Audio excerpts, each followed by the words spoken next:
Welcome to Nerds at Church, a podcast about nerdery and the Bible. I'm Pastor Emily, and I use pronouns like they, them, theirs. And I'm Pastor Kay, and my pronouns are she, her. In this episode, we'll discuss Ash Wednesday, which this year falls on February 17th. During our discussion of the second reading from Isaiah, we discuss white fragility and the concept of white women tears. And during the discussion for the gospel reading, there is a conversation about a dystopian fictional series that involves child murder and dismemberment. Check out the episode description for links to the Bible passages and other references we make in this episode. Today, for our deep dive, we have our special guest, Crystal Cheatham, who is the creator of the Our Bible app. She is also the host of Lord Have Mercy, a podcast about God, sex, and the Bible, and has been featured in Teen Vogue, Autostraddle, and LGBTQ Nation, amongst others. Welcome! Yay! It's good to have you with us on the podcast today, Crystal. I have been a fan of the Our Bible app since its early days, and so we were super excited for Nerds at Church to be on the Our Bible app, but not all of our listeners are familiar with it. So can you tell us a little bit about what it is and why it is? Yeah, Emily, it's actually really nice to be here with y'all. When you submitted your podcast to the app, I got excited about it because we're nerds over there too.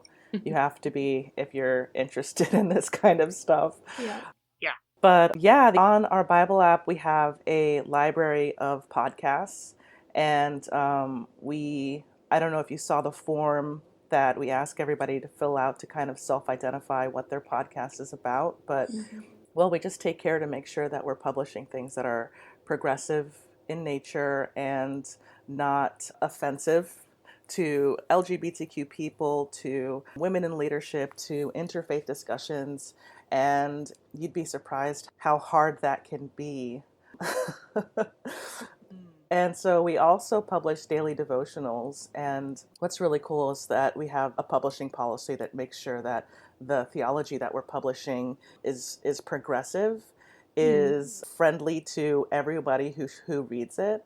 And yeah, we just kind of took off from there. So of course there's, Bibles, and I'll admit we probably need some more.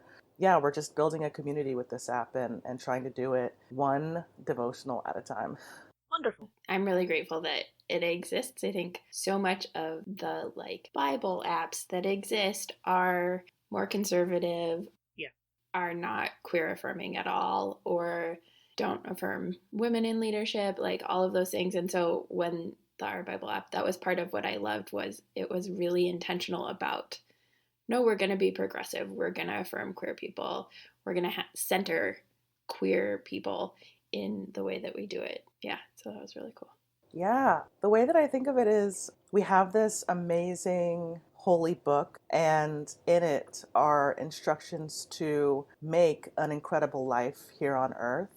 And what I want to say evangelicals have done, or conservative Christians have done, is just pulled apart all the ingredients and said, well, we know that queer people shouldn't be involved, and just thrown that piece out, And I'm like, that doesn't make any sense. We need to make sure that we're using all the ingredients that God gave us. And so that's what I think we're trying to do with our Bible app, is just incorporate all the different kinds of folks that read and interact with that holy text and theologize their personal experiences. Yeah, sure.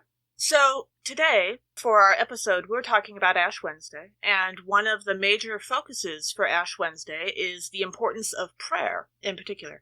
And as Emily said, a lot of Christian prayer apps are super conservative. So does the Our Bible app have ways that a person can expand their prayer life if those other apps don't work for them? Absolutely. What we are working with are daily meditations, and at the end of each daily devotional, there is a call to prayer or a call to action, where the idea is that the reader would be thoughtful about what it is they have just consumed, and figure out how to pray about it and then incorporate it into their lives. And so I think that prayer is a huge part of practice, that practice part, as if somebody says, I am a Christian. It means that you are practicing Christianity and putting it into the world. Wonderful. So in connection with the devotions of our Bible app, you are working on an anthology right now called The Deconstructionist Playbook. So can you tell us some about it, how you came up with the title? Yeah. What it means for you? Oh man, this anthology is so super cool. So in the app, we have, I think, like 400 writers and so many more devotionals altogether. And we compiled a list of folks who have written about deconstruction and then sifted through each of their devotional days and found ones that talk about deconstruction, reconstruction, and liberation, and compiled that into a beautiful anthology it's coming out in March, but you can pre-order it starting February 1st through our Kickstarter. Ooh, which will be 2 weeks before this episode actually airs. Yes, right. So if you're listening to it, it's out there. You know what?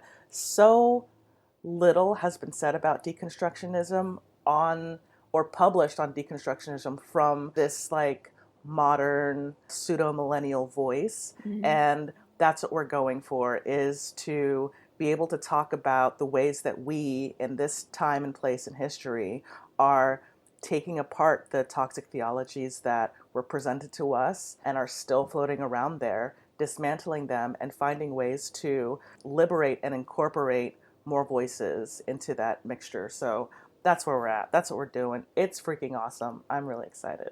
Great. Yeah, I think so. In the context of Ash Wednesday, that deconstructing, taking apart the things that have caused and still cause so much harm is not something that I think we're starting to talk about it more as how has Lent actually, in the concept of Lent, where we frequently it's, I'm going to give up chocolate for Lent or something like that. That's like, okay, but how does that actually like deepen your relationship with God and with other people? And so part of why we wanted to have you on for Ash Wednesday in particular is to start off the season of Lent with, how do we deconstruct the pieces of it that are harmful, the pieces of it that have contributed to eating disorders for people because they say you should fast, or Wow. the things that are like harmful in other ways to people. And then what does it look like, right? The next step is reconstruction, and what does that even look like? Yeah. I'm curious, like the deconstruction seems like almost the easier part in some ways, because we can point to the things that are harmful and say, okay, that needs to go away, that needs to be like explained and contextual, right? And we do that on our podcast where we're like, okay, Paul said this, but like, let's put it in context. Let's talk about what he's talking about and put it in context of our culture too.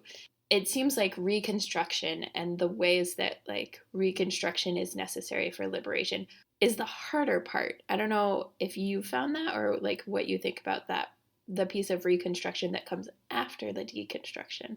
It really is. I think that deconstruction is terrifying altogether, because you are, for whatever reason, you've kind of been like dispelled from this place of comfort and feeling like the world made absolute sense, and then you have this sudden enlightening moment where you're like, oh my gosh, there's a chink in the armor, like I can see through the matrix, like what's going on. And you have a choice, to either just stand your ground and buckle down, or like double down and, live your life in that bubble, or to explore outside of it. And there are the idea of going from cocoon to big open world where you're forced to actually use the tools of Christianity that you were given instead of just kind of like, sitting there and simmering in it is terrifying. And so that second part of, okay, well, I've thought about my belief systems. I've come to acknowledge that doubt is an important part of belief and faith. I have started to reconcile what I know about the Bible. I believe that God isn't necessarily a man. Once you start to like go through that and get some of that foundational stuff and thinking and processing done, then you start to move to restoration. And restoration, for me, I feel like is very community driven. That's the place where you start to reach out and look for people and places that affirm these new ideas and these new feelings that you have about faith and spirituality, that's where you start to engage with whether or not it is okay to be LGBTQ, right? That's when you start to think about how social justice should be incorporated into your faith and what it is that you need to do because you are so spiritually compelled to do it, to save the world and blah, blah, blah. And I think that is also a place where you start to think about how to reframe God.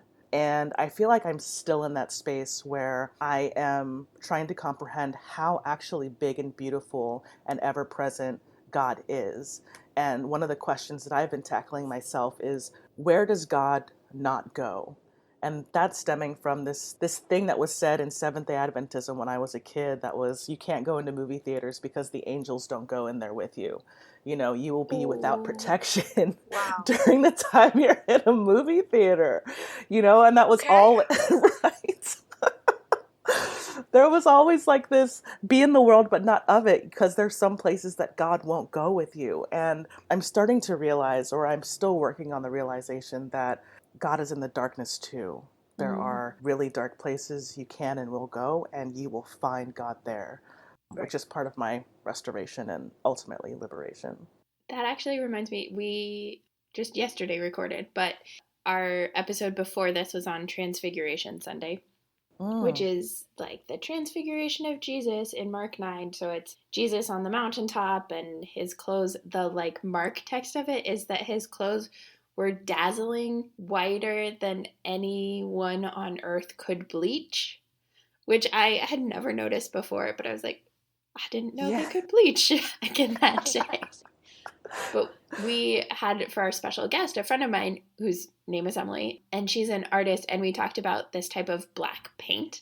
Well, it's black pigmentation, and it was developed for science, and there's like this whole art world controversy, and folks can listen to our previous episode if they want to know more, but the paint itself is so black, it absorbs all of the light. So Emily mentioned it, like, on the Wikipedia page for it, you can paint this black on a crumpled piece of tinfoil, and you can see the edges of the tinfoil and like tell that it is crumpled up.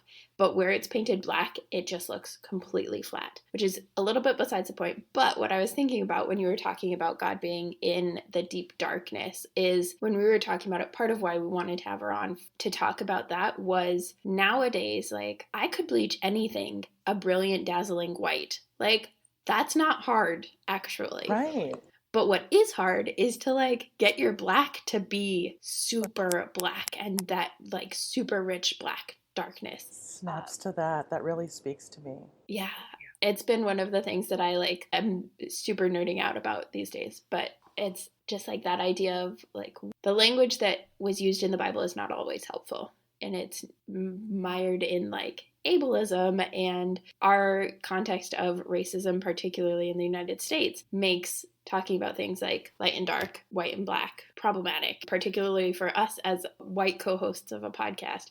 And so then thinking about like, well, where are the gifts of darkness?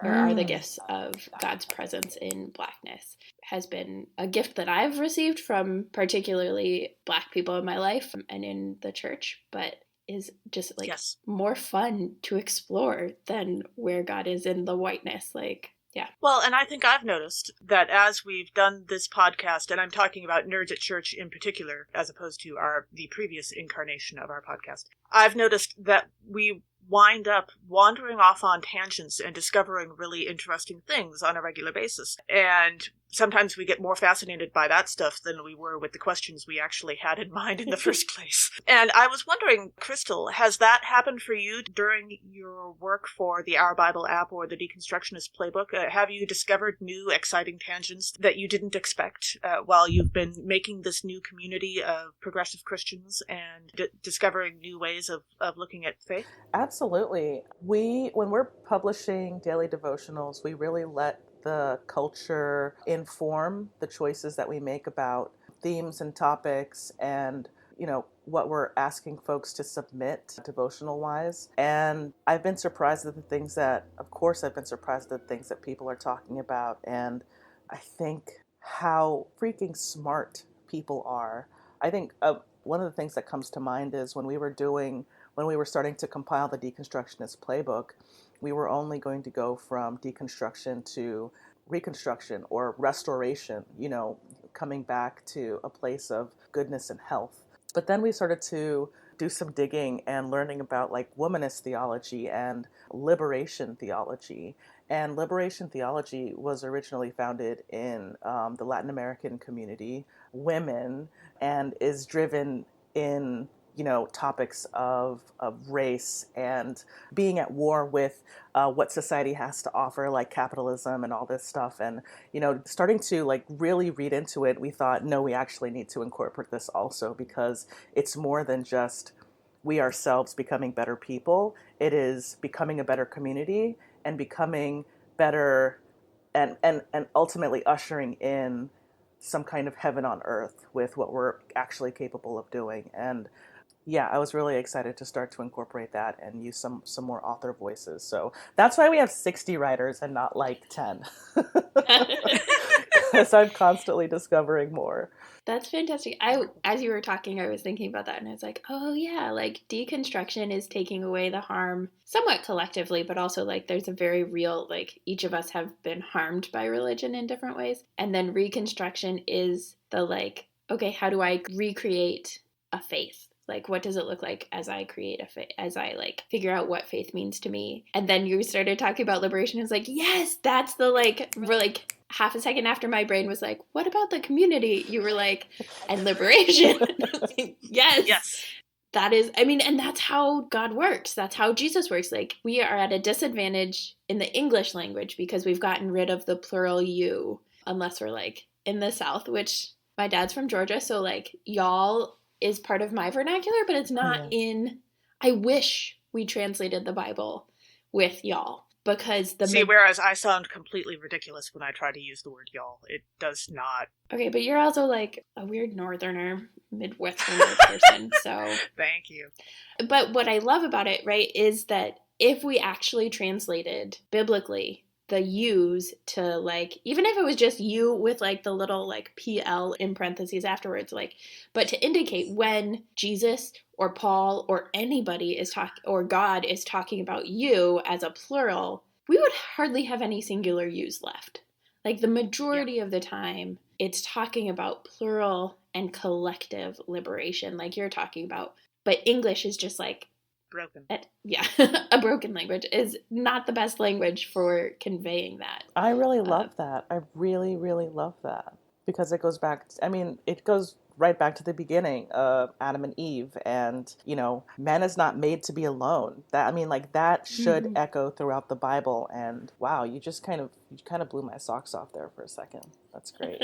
Y'all. I mean, I'm biased because I just love y'all, and it's more fun to say. I use it all the time too. Catherine, get in on it. Just do it. You can do it, Kay. We can practice on the podcast. I don't know how, because it's usually just two of us, but I appreciate the support. Thank you. I'm not really sure how it would translate to my rural southern Minnesota context, but because I also don't want to come off sounding like I'm making fun of people who use the word y'all. That would be counterproductive for your context. That's not helpful. Know thyself. Know thyself. Yeah, fair. One of the things that I was really intrigued by, and it's a couple questions ago, but you were talking, when Kay asked about like prayer life, you talked about at the end of the devotions, there's a prayer or a call to action. And I was like, oh, like two different types of praying, right? The way we're thinking about, the way I was taught to pray was like, fold your hands, bow your head, talk to the corner, therein lies prayer. And that has never resonated with me. And it hasn't been until my first call as a pastor that somebody gave me the book Praying in Color by Sybil Macbeth that was like doodle prayers. And that like all of a sudden just cracked open, like what even is prayer? But part of it also, like in the course of this last summer, I'm in Des Moines, so we've had a lot of protesting and a lot of police brutality. And part of it is like, so I was one of the people arrested, and then afterwards, like the news reporters I was the only clergy person that was arrested at that time. And so they wanted to like do an interview. And so in the interview, they were asking like, they were trying to get at like, So supporting protesters is like, you're at church for your day job and then you support protesters. And I was like, no, like the showing up is praying, is showing up with our bodies where our values are, right?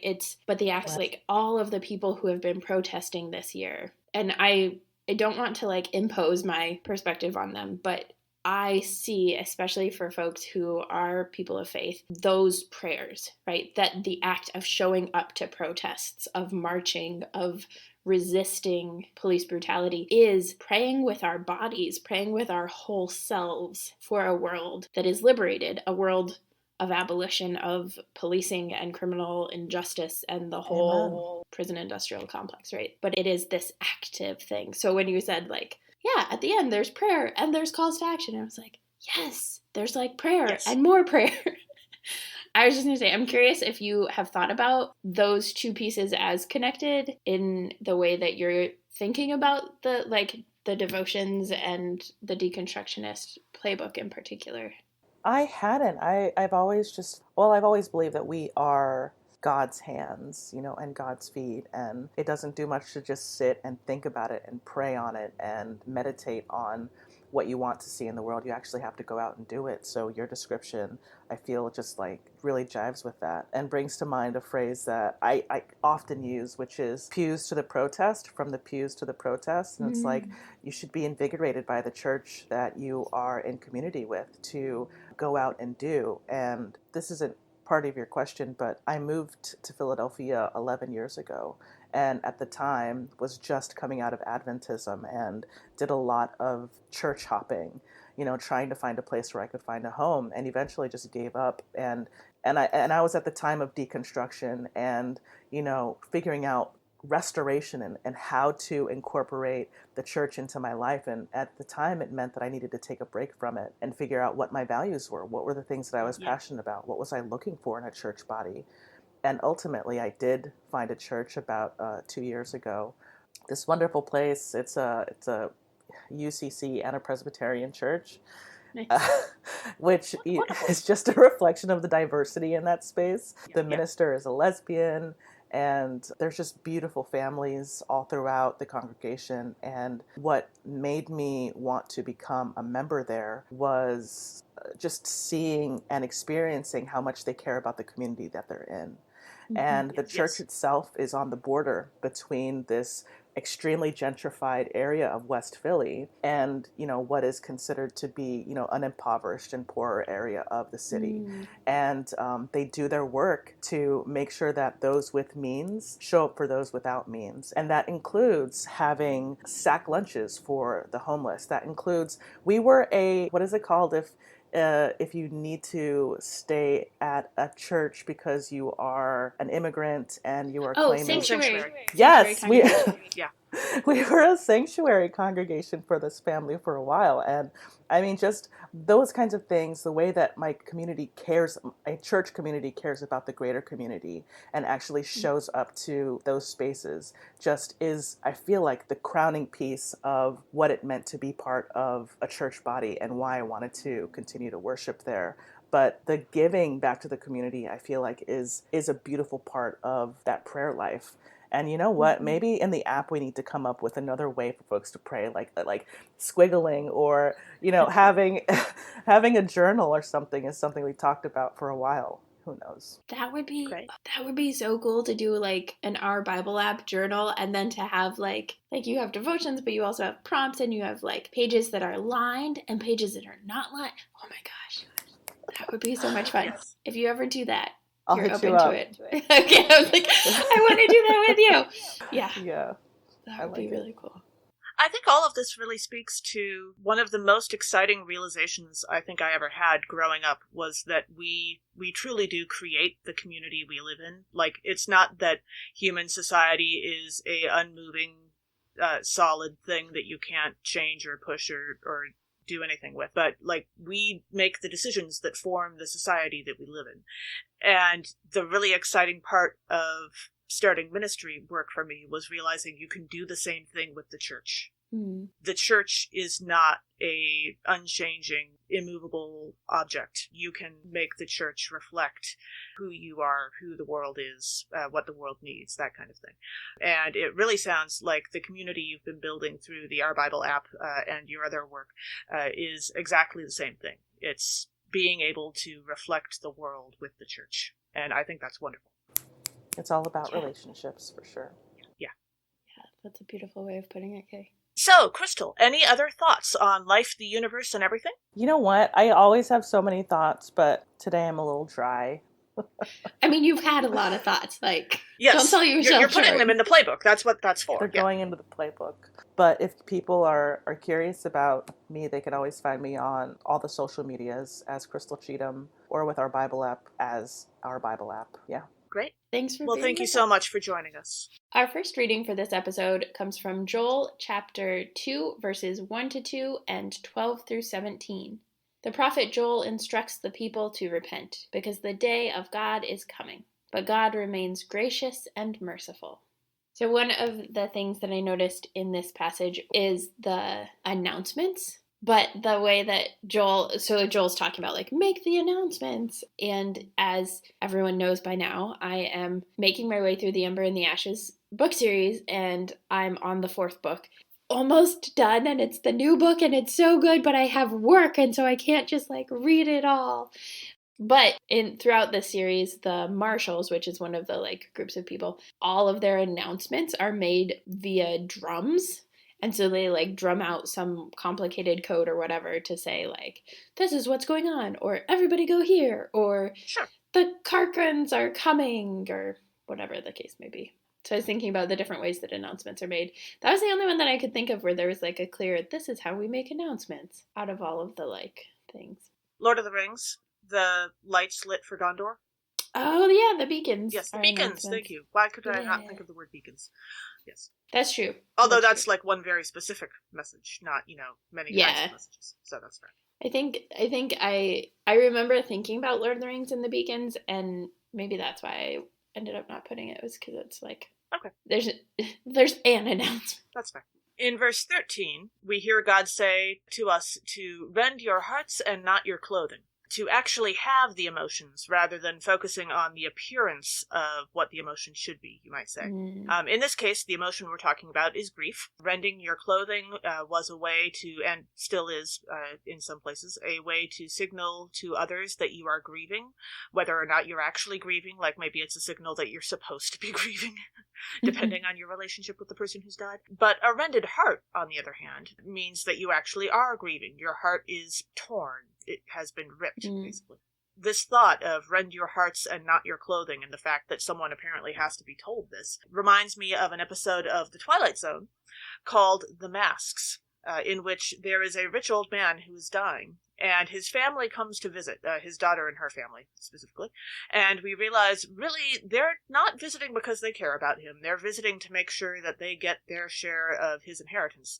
And he insists that they wear masks for part of the evening, and it gets steadily weirder from there. But it's very much an episode centered around what does it mean, what does it look like when you are claiming that you're grieving for social obligations, appearances' sake, but you actually don't care.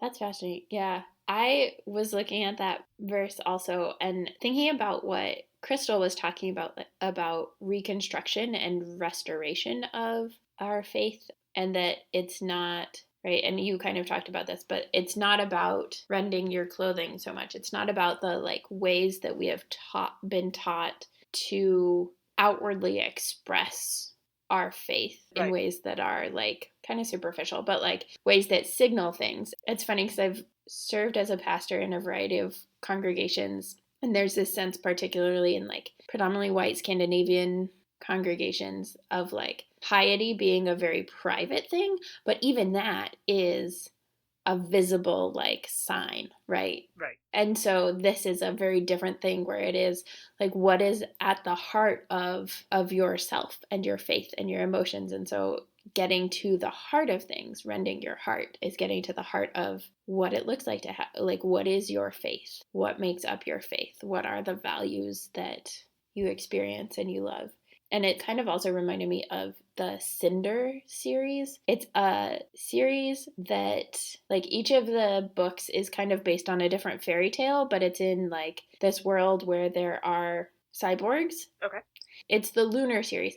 There are people who have lived on the moon who have developed this ability to put up a front, basically, to, like, make other people see them in a particular way that's not necessarily realistic to who they are. Oh, interesting. Okay. And I forget what it's called, but the appearance versus the reality kind of things.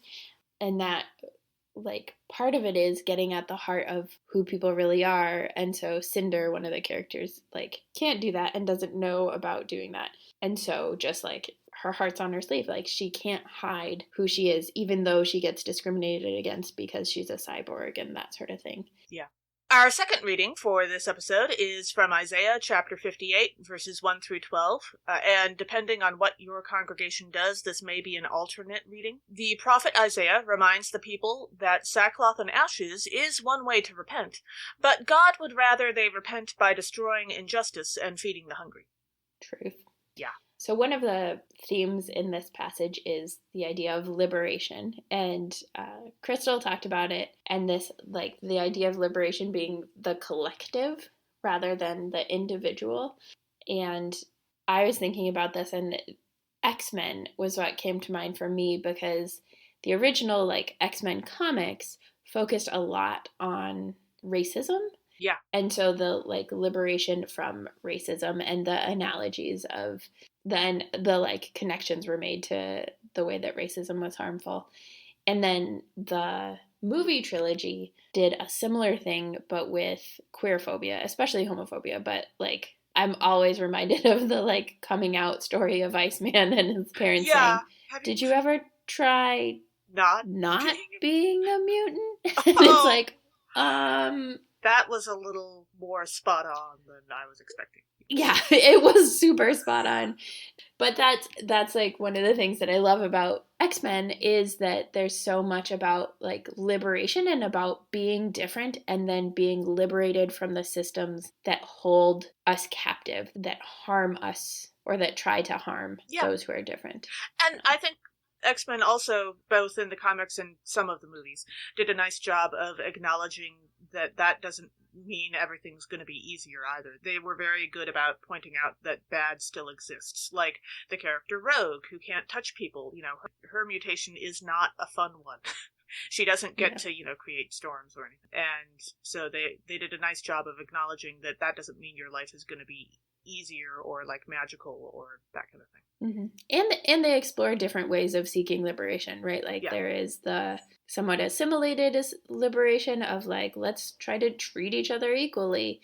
And there's also the, like, no, y'all are never going to treat us equally, so we are against you kind of stuff that is actually reminiscent of, in some ways, Martin Luther King Jr. and Malcolm X, though they started to come together and, like, I think we're on their way to trading places. Maybe not fully trading places, but, like, we're coming together. Wouldn't the world be such an extraordinary place if they were both still alive? Yeah. Yeah. So diving into this passage, in the second half of verse 3, we hear, "Look, you serve your own interest on your fast day and oppress all your workers." So in the previous one, I was talking about, like, reconstruction and restoration and liberation, but this is very much a, like, let's deconstruct the ways that your religion is harmful. Like, let's name them, call them out, and change them. And I was thinking particularly in the sense of, like, serving your own interests on your fast days. I was thinking about, like, white women tears and, like, white people tears, where particularly around conversations around racism, when white people, and especially a lot of times white women, are called out for doing or saying something racist, the way that they respond is with tears. Yeah. Right? And so then instead of taking responsibility for the harm that they've caused, they make themselves into the victim. And in that way, like, then it furthers the oppression. And sometimes it's intentional, and sometimes they don't even realize what they're doing by it. Yeah, it's so ingrained in us as white people to be avoidant of conflict and to not want to appear to be the wronger in a situation, even though that is frequently like what happens. So intentional or otherwise, they make themselves into the victim, and in that way then further the oppression against the Black, Indigenous person of color who was like calling them out, and realistically being called out, right? Being called out in this sense of like, you're serving your own interest on a fast day is a gift to that person, right? Because the people who don't get called out are the people that have been given up on. I know this as a like trans and non-binary person who has to frequently correct pronouns, and I pick and choose who I correct because some people are not worth it. So like, if you're getting corrected, it's because somebody has decided that you are worth it to put that effort in. You're so welcome. Like, yeah, appreciate it. You're welcome. Yeah. In verse 10, we hear, "If you offer your food to the hungry and satisfy the needs of the afflicted, then your light shall rise in the darkness and your gloom be like the noonday." Okay, I'm going to blow your minds, because guess what? It turns out it's actually very easy for your church to grow, if that's what you want. Just be sure that that's what you want first. That is the trick. This verse right here is actually the secret of getting your congregation to grow. You get out into the community and you fill needs that are there, and you don't be a jerk while you're doing it. That last part is surprisingly important. If you're being a jerk, that's not going to help. I feel like "don't be a jerk" should be a Christian bumper sticker. I mean, enough Christians need to know that. Yeah. But no, if you do this, if you get out into the community, find needs that are there, and then fill them, whether that's food or childcare or a clothes closet or medical care, my goodness, or medical debt. Mm-hmm. If you do that, your church will grow. Like, once people realize that you are there to help people and you are not there to be a jerk about it, your church will grow. Now, granted, the people who show up may not be the respectable middle-class people you were originally hoping for, because, yes, I've been with congregations like this. They are always hoping for respectable middle to upper middle class people who have money. Mm. So change is going to need to happen in your congregation, because that's also what happens when you grow, which surprises a lot of people. But if you genuinely want to grow, this is how to do it. It's not actually that complicated. It's just people don't actually enjoy it. Yep. So it's amazing. People only want to grow and not change is... Well, yes, not we only, want people like frequently. Us, and who will continue doing exactly what we've been doing. Yeah. Yep, like us, or maybe slightly wealthier. That would be okay. Wealthy, just like a little bit more money. Yeah, we don't want people who brag about their 8 yachts, but if they happen to have a nice little boat on the lake that they could take us out and have hot dogs on Sunday afternoons, that would be cool. So. Yep. Our next passage for Ash Wednesday is 2 Corinthians chapter 5, verse 20b through chapter 6, verse 10. A life of faith can involve many difficulties, tragedies, and injustices, but God is with us through everything, and we can act with love through all of it, with God's help. So one of the themes that I noticed in this passage is the sense of urgency that Paul is talking about. Paul definitely is speaking, and I think we've mentioned this a little bit throughout our takes on the Corinthians passages in the season after Epiphany, but there's this urgency that Paul has of like, now is the time. Yes. And I was thinking about that urgency, and like, that's an urgency that superheroes basically always have. Like, they never wait for the cops. It's always like, no, we gotta act now. We don't have time to wait for the cops. Which, like, part of me is like, good, don't wait for the cops. They are dangerous anyway. But also, so are superheroes, if we were really thinking about it that way. That's right. But, like, yeah, I was like, yeah, they like never wait for cops. There is never a time. Even when they're, like, trying to work with the cops, they end up like, no, we don't have time to wait for them to arrive. We just have to go now. I mean, to be fair, they also don't wait for firefighters. It's not just cops. Also true. Yeah. Or EMTs. Like, they just don't wait for emergency responders. No. Anybody that's, like, paid to do the thing. No. Well, like, sometimes, I mean, I suppose they do wait for the medics. Like, they will, but that's after they do their thing. Like, they will hang out with the person who's been injured until the medics get there. But well, unless it's like a super emergency, in which case they risk the person's being paralyzed by like scooping them up and just bringing them to the hospital. Yeah, having never gotten any training whatsoever on how to do that properly. On how to like stabilize the neck and back. And, yeah. If you really want to learn things that you never actually wanted to know, watch a superhero movie with an EMT sometime. Or watch Grey's Anatomy with anyone in the medical profession. Oh, goodness, yeah. Yeah, I like, even just as a hospital chaplain, I'm like, nope. I can't watch the new season because it's too much pandemic stuff. Yeah. And nobody's wearing PPE properly in the shows, so. Because you have to be able to see their face because it's TV. Well, but even the like N95s, they're like, you can see gaps of air that can get through, and it's like, that's not how it's supposed to work. Also, you're not supposed to cover your ears so that you don't have to use the microphone things, because you can hear people fine, but they need the microphones in order to hear people for the show, and right. That's just a whole. In verse 3, we read, "We are putting no obstacle in anyone's way, so that no fault may be found with our ministry." And it actually reminded me of the Great British Baking Show, Bake Off, which I love. It is like the best cooking show ever. Yes. Baking show ever, I think, because it's so British. Right? Like, in the US, all of the, like, competitive baking shows are, like, there's some sort of sabotage, or either the contestants are sabotaged, or they sabotage each other, or the judges are just, like, mean and cruel, and... Or everybody's so whiny. And then there's all that, like, really exciting background music that you can't listen to that kind of music while you're baking. It's going to ruin the baking. The souffle's going to fall. Right? And, like, it just, like, ramps up the anxiety. Yeah. But... the Great British Baking Show is so British. So, like, they literally don't put obstacles in anyone's way. All of them want to be the best baker, the star baker, and at the same time, they don't want to do it at the expense of, like, other people, like, messing up or, like, by putting obstacles in other people's ways. They want to be the best baker out of an entire group that is able to do their best. Yes. And that is just, like, so beautiful, and I love it, and it makes my heart so warm, and that is what I was thinking of when I read verse 3. I was like, oh, it's like British baking. We are trying to, like, not put obstacles in anyone's way, but to get everybody to be able to do their best. It's a reconstruction of what we love about cooking shows. Yes. In verse 6, we hear Paul say, "We have commended ourselves by purity, knowledge, patience, kindness, holiness of spirit, genuine love." And this is how the movie Legally Blonde gets us to root for the character Elle Woods. I realize that some of the people listening to this podcast may not have been, like, watching movies when this movie first came out, because it's been a while now.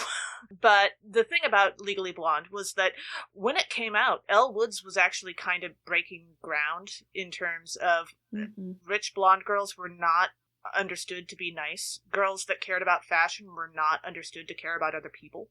And they definitely did not have any sort of intelligence. Right, and a character that, like, had a tiny little Chihuahua dog was not supposed to be someone you cared about, you know? Mm-hmm. Admittedly, it broke ground in some weird ways, but it did the job. And it took a female character that everyone would have been dismissive of before and made us care about her and root for her. And they did that by showing that she is actually a kind and patient person, which was super unusual for her character trope at the time. Yeah. I did not expect to like Legally Blonde, and then I really did. And it's because of those things that it was, particularly as someone who was blonde and smart growing up, to have, like, someone who was blonde and smart and all of those things that, like, put words and put an image to what was so frustrating for me about the assumptions people would make. Yeah. See, whereas I was coming from the point of view of the blonde smart girls were the ones that were trying to make my life hell in high school. And I was reminded that actually people like this can still be nice. They can still be decent people. That's probably a good thing to be reminded of. You know, setting us both up for success and friendship. Yes, exactly. Our gospel reading for Ash Wednesday is from Matthew chapter 6, verses 1 through 6, and verses 16 through 21. Jesus encourages us to give to charity, and to pray and to fast, but not for appearance's sake, or to improve our reputation. So one of the themes in this passage that I noticed was the idea of superficiality. So just the surface things, right? To give to charity, to pray, to fast, all of that stuff for appearance sake. And unconnected to Kay, I also thought of Legally Blonde. But I was thinking about the way that Elle Woods appears, and in a actually very similar way to how Kay does, that Elle Woods seems very superficial because of the stereotypes about blonde, attractive women with small dogs. Yes. But actually has so much depth. It's just not recognized. And she doesn't care really about the fact that nobody is recognized. Like, the things that matter to her are the things that are deeper. Her care and her compassion and her work for justice and getting Paula her dog back. And getting Paula her dog back. Those are things that are important for Elle, and they're just, like, other people just don't recognize them. And she's like, well, that doesn't matter. I know that these are, and the times when she does come into conflict with people who won't recognize those deeper things is when it gets in the way of her doing what she is called to do. Yeah. But I love that sense of, like, fine, you all have this view of me, but, like, here's the actual heart of it. And for me, as I mentioned, like, she restored, there was a restoration of, yes, like, the affirmation of who I was in those movies that I think is in some ways similar to the restoration that and the reconstruction that Crystal was talking about, with deconstructing the harmful things and then coming back to like, what are the things that are important? How do we value God and ourselves in ways that we haven't been able to in the past? Like, it turns out that seeing women as people is actually a deeply feminist thing, and that's what that movie did. Yeah. So when we get to verse 3, we read, "But when you give alms, do not let your left hand know what your right hand is doing." And it reminded me of the Unwind Young Adult Dystopia series by Neil Shusterman, which is the only young adult dystopia that's written by a man that I think is worth anything. And the way it works is there's no abortions necessarily, but by the time a kid reaches the age of 13, parents can, like, retroactively say, maybe we made a mistake in having this kid.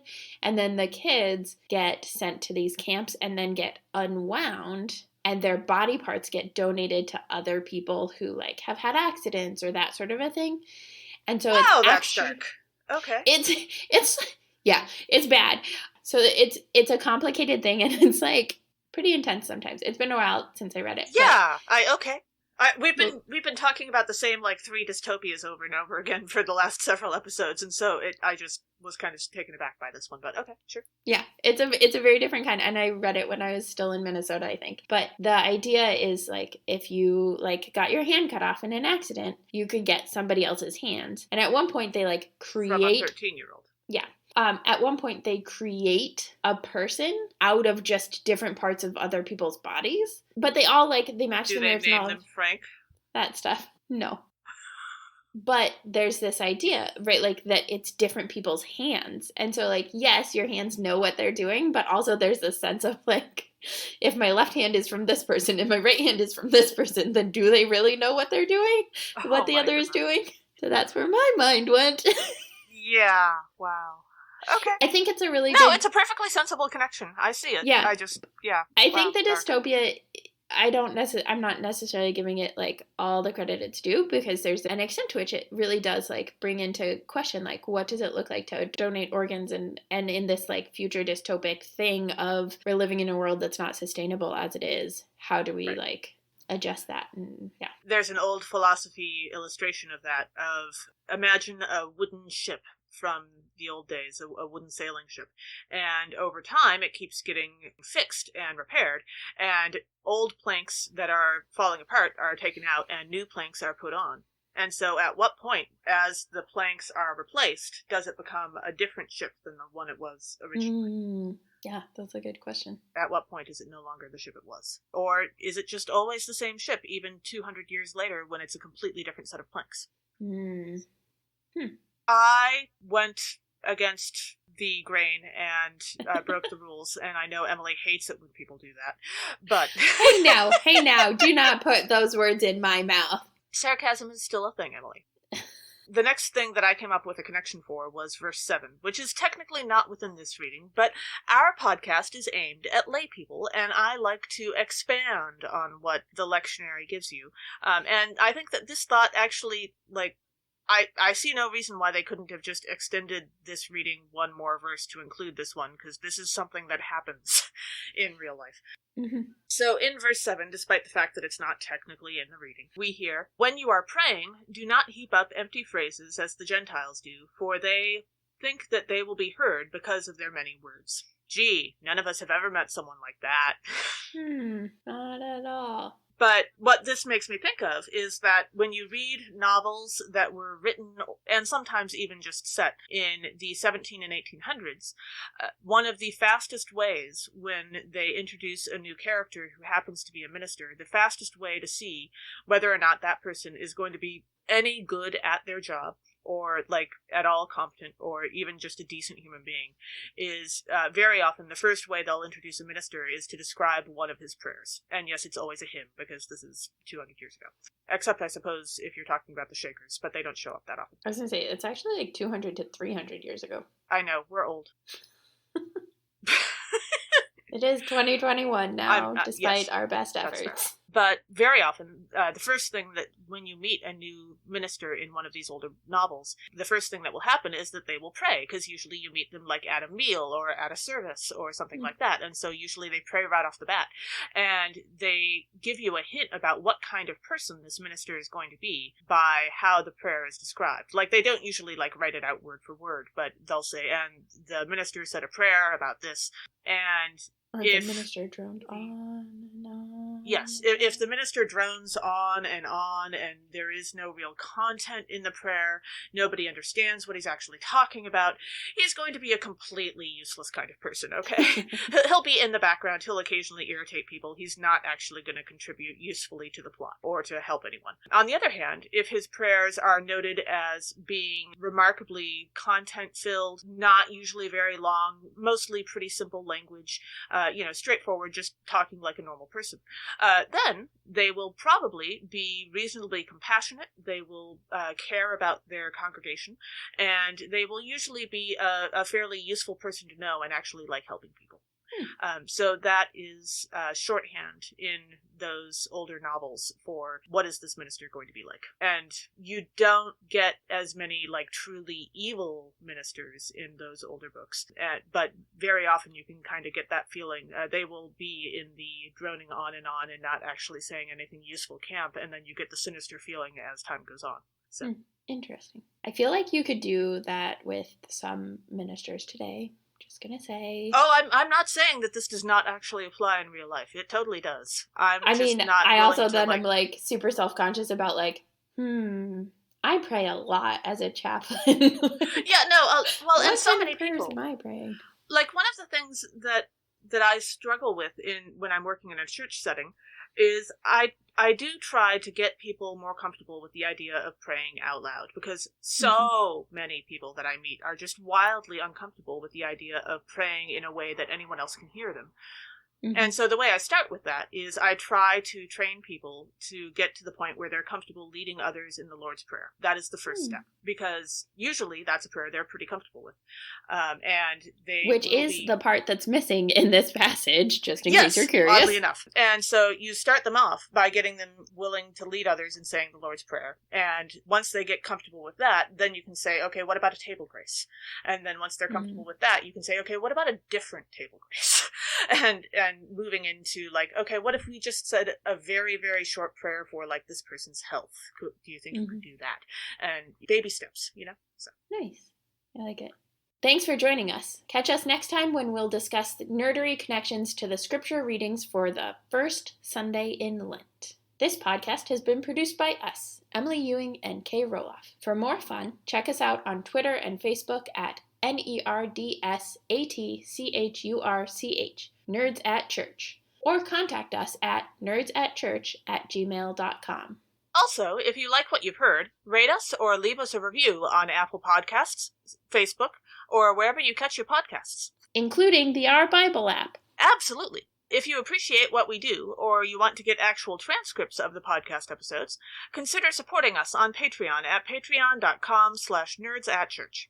We hope Patreon can help us get our episodes transcribed for those who need or prefer that, though if you want to help us with transcripts, let us know via email or social media. As the ancient Christians said, Pax vobiscum.